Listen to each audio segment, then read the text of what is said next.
Zní večer, první máj, večerní máj byl lásky čas. Hrdliččin zval ku lásce hlas, kde borový zaváněl háj.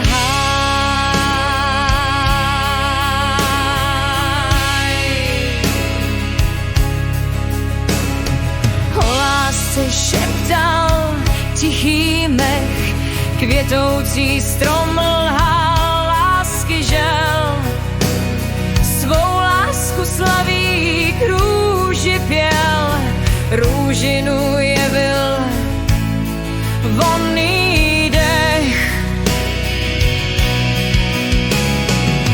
Jezero hladké, křovík stinných, zvučelo temně tajný boj.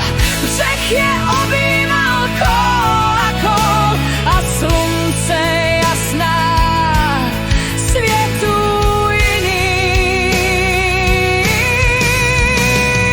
Bloudila blanketnými pásky, planoucí tam, co slzy lásky, kdy světy jich v oblohu skvoucí, co ve chrám věčné lásky vzešly, až se milostí k sobě vraucí, změní vše se v jiskry hasnoucí, bloudící, co milenci sešli, o plné lůny krásná tvář.